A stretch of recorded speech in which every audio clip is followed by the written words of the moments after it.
For over 2 decades, James Arness ruled American television as one of the most iconic Western heroes, bringing the character of Marshal Matt Dillon in Gunsmoke to life. He became a symbol of toughness, fairness, and quiet strength, appearing in homes across the nation every week, a figure who seemed larger than life. Yet behind the cameras, not everyone shared the admiration that millions of viewers felt. One of his colleagues, Milburn Stone, the actor who played Doc Adams on the show, openly disliked Arness in the early years of Gunsmoke. Stone's resentment stemmed from a perception that Arness was lazy, careless, and unprofessional. He grew frustrated when Arness arrived late to set, joked while others worked hard, and acted in ways that seemed unpredictable. Their tensions escalated in 1958, culminating in a confrontation where Stone publicly berated Arness in front of the cast and crew.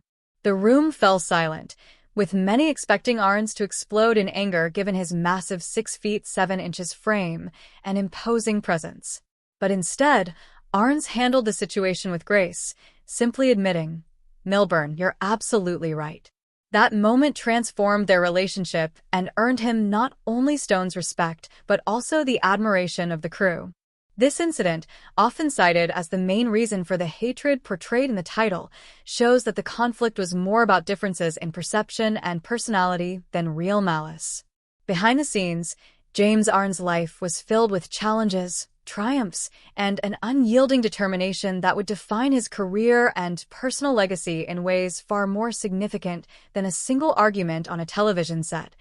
James Arness' story began on May 26, 1923, in Minneapolis, Minnesota, in a modest home filled with Norwegian and German traditions. His early years were marked by serious health challenges, including a life-threatening bout of spinal meningitis when he was just 18 months old. Doctors were pessimistic, estimating his chances of survival at less than 40%. Fortunately, his father, Ralph Arness, who worked selling medical equipment, used his hospital connections to secure experimental treatment for his young son. The treatment succeeded, saving James' life, but it left him with a slight limp that would remain with him throughout his life. This early struggle shaped Arness' resilience, as he learned at a young age to persevere in the face of adversity. Despite growing tall quickly, inheriting height from his grandfather who stood at 6 feet 9 inches and served in the Norwegian Royal Guard, Arness was painfully shy. His mother, Ruth, noted in her diary that James was painfully shy and doubted he would ever work successfully with people. School proved difficult, as Arness struggled academically, repeating the same book report on Treasure Island for 3 years in a row and avoiding speaking in class after embarrassing experiences. Yet, despite these early challenges, Arness was intelligent, with tests later revealing an IQ of 127. He was simply disinterested in formal schooling, preferring to explore the outdoors and let his imagination run free. This tendency to escape mentally when uncomfortable became a skill that would serve him well later in life, particularly during long and grueling days on television sets or in physically demanding roles. He formed a close bond with his younger brother, Peter, who would later gain fame as Peter Graves. Together, the boys promised to protect each other when their father's business failed, and he began drinking, exposing them to domestic instability. These formative experiences laid the foundation for the moral strength and sense of loyalty that would characterize Arness both on and off screen. Arness' early life was defined not only by family challenges, but also by his passion for adventure and the outdoors. While acting was never a dream for him, he longed for the sea. Inspired by his grandfather's stories and books like 2 Years Before the Mast, he meticulously recreated the life of a sailor in his room, reading, measuring barometric pressure, and planning escapes from what he saw as the confines of the lakes in Minnesota. At 16, he hitchhiked over 160 miles to Duluth in an attempt to sneak onto a ship as a deckhand. He lasted only 3 days before being caught, but the journey exemplified his determination to pursue his dreams on his own terms. His physical stature, which he had once viewed as a limitation in school and in other endeavors, became both a challenge and an advantage in adulthood. When World War II broke out, his height disqualified him from being a Navy pilot, crushing his early aspirations. Yet, This very attribute allowed him to serve in unique ways on the battlefield. He enlisted in the army at age 19 and trained rigorously, describing himself as lean and mean and capable of completing long marches with ease. His service took him to North Africa and then to Italy, where he was assigned to the elite 3rd Infantry Division, one of the toughest units in the war. In January 1944, Arness participated in the landing at Anzio, a harrowing campaign that would leave him with lifelong injuries. He was tasked with wading through waist-deep water under enemy fire to test the landing area for his unit, and during this operation, he was shot in the leg by a German machine gun. His squad suffered losses, and Arness' injury required prolonged hospital care, almost resulting in amputation. Despite this, he earned the Bronze Star, the Purple Heart, and multiple campaign medals, demonstrating courage and resilience that would later echo in his portrayal of steadfast and upright characters on television. After the war, Arness sought to build a new life. Encouraged by his brother Peter, who noticed his deep voice, he auditioned for a radio position at WL in Minneapolis, reading the Morning Farm Report. Though inexperienced and initially mispronouncing agriculture repeatedly, the experience ignited a passion for performance. In September 1946, with only $27.83 between him and his childhood friend Andy Anderson, Arness hitchhiked to Hollywood in a 19-day journey that included sleeping in cattle trucks and surviving mostly on cheese sandwiches and canned beans. The pair faced repeated rejections, with casting directors telling Arness he was too tall and unattractive for screen roles. Undeterred, he snuck onto a film set pretending to be an electrician, ultimately landing a stand-in role for John Wayne at $35 a week. This small break marked the beginning of a long and influential Hollywood career. Recognizing his need for formal training, Arness used his GI Bill to study at the Bliss Hayden Theater School, where he initially struggled, forgetting the majority of his lines. Yet a talent agent, Leon Lance, saw raw potential and agreed to represent him, providing intensive coaching that included physically demanding exercises while reciting Shakespeare. Within months, MGM offered him a screen test, leading to a small role in The Farmer's Daughter. During this period, he also changed his last name to Arness, ensuring a professional identity that would stick for life.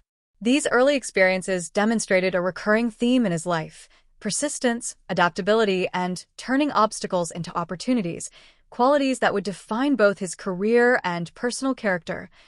Arness' career gained traction with his role in The Thing from Another World, 1951, in which he played a silent alien. Though his face was hidden, the film garnered attention and showcased his presence on screen. This led to multiple roles alongside John Wayne in films such as Hondo, Island in the Sky, and Big Jim McLean. Wayne personally mentored Arness, even recording a video introduction for the Gunsmoke pilot, signaling confidence in his potential. In 1955, Arness took on the role of Marshal Matt Dillon in Gunsmoke, a part he initially hesitated to accept. Guidance from Wayne and CBS executive William Dozier convinced him to honor his contract. The series broke from typical Western tropes, focusing on realistic violence, morally complex characters, and the gritty reality of Dodge City in the 1870s. Arness' towering presence, quiet strength, and nuanced performance quickly captured the audience's attention. The show climbed in ratings and ran for 20 seasons with 635 episodes, establishing Arness as a national icon and setting a standard for television lawmen that persists to this day. His work on Gunsmoke earned him Emmy nominations in 1957, 1958, and 1959, though he never won the award. Despite this, his contributions were recognized with other honors, including the Golden Boot Award, the Western Heritage Wrangler Award, and inclusion in TV Guide's list of top television stars. Beyond his professional life, Arness demonstrated generosity, donating land and resources quietly, showing a commitment to giving back without seeking attention or fame. James Arness' personal life was full of love, struggle, and profound tragedy, painting a picture of a man whose resilience extended far beyond the screen. In 1948, he married Virginia Chapman, a woman with a son from a previous marriage named Craig. James immediately embraced fatherhood, adopting Craig as his own and forming a close bond with him. Over the next few years, The couple had two more children together, Jenny Lee in 1950 and Ralph in 1952. While Arness built his career in Hollywood, Virginia tried acting herself, even appearing in a couple of episodes of Gunsmoke. On the surface, the family appeared happy, with a loving father, a caring wife, and three children growing up amid Hollywood's bright lights. However, beneath the surface, their marriage was strained. By 1958, tensions had grown so severe that James and Virginia separated, though they didn't finalize their divorce until 1963. The court awarded full custody of all three children to Arness, a rare decision at the time, reflecting concerns about Virginia's stability. James later described her as cold and distant, and a former co-worker confirmed that her behavior had worsened over the years. More troubling were allegations that Virginia allowed her 12-year-old daughter Jenny to consume alcohol, an incident that led to hospitalization and likely influenced the court's decision. These challenges weighed heavily on Arness, who had always valued responsibility, loyalty, and the well-being of his family above all else. Tragically, life continued to bring hardship. In 1975, Jenny Lee passed away at the age of 24 from a drug overdose, ruled a suicide. Her early death devastated Arness, a man whose life was already marked by discipline, service, and perseverance. Just 2 years later, Virginia Chapman died at the age of 56, also from an overdose, leaving a haunting echo of the struggles that had plagued the family for decades.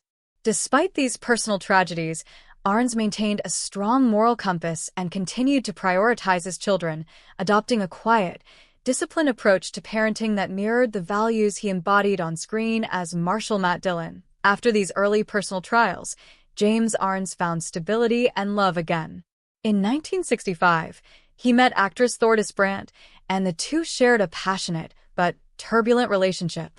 Arness proposed in 1970 but expressed a desire for Brandt to quit acting, which created friction between them. Their relationship lasted until 1972, when Brandt left to pursue a spiritual path in the Baha'i faith. This ended what had been an important chapter in Arness' personal life, but set the stage for the long-lasting love he would later find. In 1978, he met Janet Surtees, a non-celebrity and single mother whose son was a fan of Gunsmoke. Arness and Janet instantly connected, sharing values and a desire for family life away from the pressures of Hollywood. Their relationship blossomed, and they married that same year. Unlike his previous marriages, this union endured. James and Janet remained devoted partners for 33 years until his death in 2011. Their marriage offered Arness the peace and stability he had long sought, a contrast to the turbulence of his earlier years. This later chapter of his personal life highlighted not only Arness' capacity for love and loyalty, but also his desire for a simple, grounded life, balancing the fame and intensity of a Hollywood career with genuine family connections and shared values. Even as his personal life stabilized, Arness' career continued to evolve and flourish. Following the conclusion of Gunsmoke in 1975, he immediately embraced new opportunities, demonstrating the same resilience that had defined his life since childhood. One of his most notable post-Gunsmoke roles was in the television miniseries How the West Was Won, where he portrayed Zebulon Makahan, a rugged frontiersman helping his family move west during the Civil War. Premiering in 1976, the series developed a cult following in Europe, despite modest attention in the United States. Audiences appreciated Arness' portrayal of strength, integrity, and commitment, qualities that had always been his hallmark. In 1981, at the age of 58, Arness took an unexpected turn away from westerns, starring in McLean's Law, a police drama about a retired detective returning to service. The show offered him a chance to explore modern drama and confront different storytelling styles. Despite the series lasting only 16 episodes, it highlighted Arness' willingness to challenge himself and avoid being typecast solely as a cowboy figure. Yet, ultimately, his greatest success remained tied to the world of the Western genre. From 1987 onward, Arness returned as Marshall Matt Dillon for 5 Gunsmoke TV movies. These stories allowed audiences to reconnect with a beloved character, now older, wiser, and carrying decades of experience both on screen and in real life. The plots ranged from historical range wars to rescues of kidnapped children, each one demonstrating the enduring appeal of Dillon as a moral, brave, and relatable hero. Ratings for these movies averaged around 7.1 out of 10, reflecting both nostalgia and the continued respect audiences had for Arn's performance. Through it all, he remained dedicated to his craft, bringing authenticity, quiet strength, and understated charisma to every role he played. Beyond his professional achievements, James Arness was deeply committed to philanthropy and community service, often acting quietly without seeking attention or recognition. In 1968, he donated his 1,400-acre ranch in Simi Valley, California, worth approximately $2 million at the time, to a Jewish youth camp. This act of generosity reflected his appreciation for the work he had witnessed and his desire to make a tangible, lasting impact on young lives. He also donated his 60-foot racing catamaran, Sea Smoke, to the Sea Scouts, allowing others to experience the joy of sailing that had always been a part of his life. Throughout his career, he supported numerous causes, including the United States Marshal Service and United Cerebral Palsy, quietly contributing time, resources, and attention to organizations he admired. Arn's generosity extended beyond material gifts.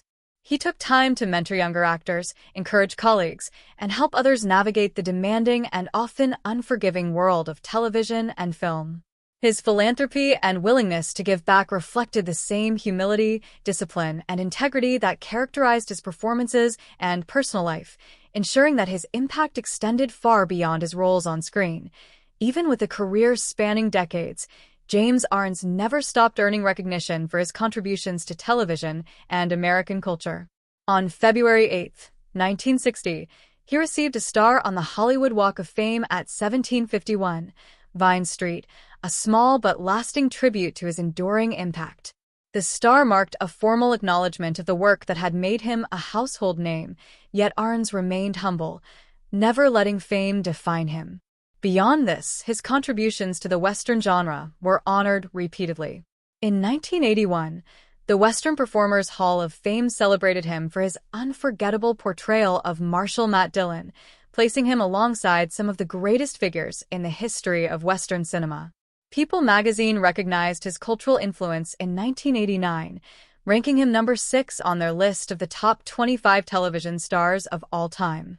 Similarly, TV Guide placed him at number 20 in their 1996 list of the 50 greatest TV stars ever, confirming the long-lasting appeal and significance of his work. Yet despite these accolades, Arness never won an Emmy, despite 3 consecutive nominations from 1957 to 1959. While this might have disappointed a lesser man, Arness' focus was never on awards but on the quality and authenticity of his work, as well as the relationships he built with colleagues, fans, and the communities he touched. He remained a giant of television, admired not only for his talent and screen presence but for his integrity, humility, and generosity both on and off set. James Arness' relationship with real-life law enforcement was another testament to the respect he commanded. Unlike many actors who portray authority figures, Arness gained genuine admiration from the men and women who enforce the law. In 1972, he was made an honorary United States Marshal, a rare and prestigious acknowledgement of the authenticity he brought to his role as Marshal Matt Dillon. Later, in 1986, he received badge number 2 from the U.S. Marshal Service, an honor only previously held by President Ronald Reagan. In 1988, he narrated America's Star, a film shown to new marshals to teach them about the history of the agency, further linking his real-life persona with the values he had long portrayed on screen. Arness remained proud of this recognition, often taking pictures with the badge, smiling through the lingering pain from his World War II injuries. His involvement with the U.S. Marshals extended to organizing public events, such as the 1987 massive gathering at Anaheim Stadium, celebrating the service's legacy. These gestures reflected his belief in using fame for good, connecting his on-screen heroism with tangible acts of service in the real world. Through these efforts, Arness exemplified the qualities of courage, integrity, and responsibility that made him a hero in the hearts of audiences and colleagues alike. As James Arness entered the later years of his life, he continued to balance humility, public service, and quiet personal reflection. In 2005, at the age of 82, he was honored at Los Angeles City Hall in a ceremony celebrating his 60 years in the city and his 2 decades portraying Marshal Matt Dillon on Gunsmoke. The mayor, city council, and city attorney all attended, praising Arness for his contribution to television and the cultural fabric of Los Angeles. A custom badge was created to mark the occasion, and Arness considered the day one of the most wonderful of his life. He framed the resolution and hung it in his home, a physical reminder of a lifetime of achievement, dedication, and perseverance. Even in these later years, Arness reflected frequently on his early struggles, from surviving spinal meningitis as a child to enduring serious war injuries during the Battle of Anzio in 1944. These experiences shaped the man he became, strong, disciplined, and compassionate, and gave him the perspective to remain grounded despite fame and recognition. Though he endured pain from old wounds and experienced profound personal loss, including the death of his brother Peter Graves in 2010, Arness' spirit remained unbroken, his sense of purpose clear, and his humility intact. James Arness passed away quietly in his sleep on June 3, 2011, at the age of 88, at his Brentwood home in Los Angeles.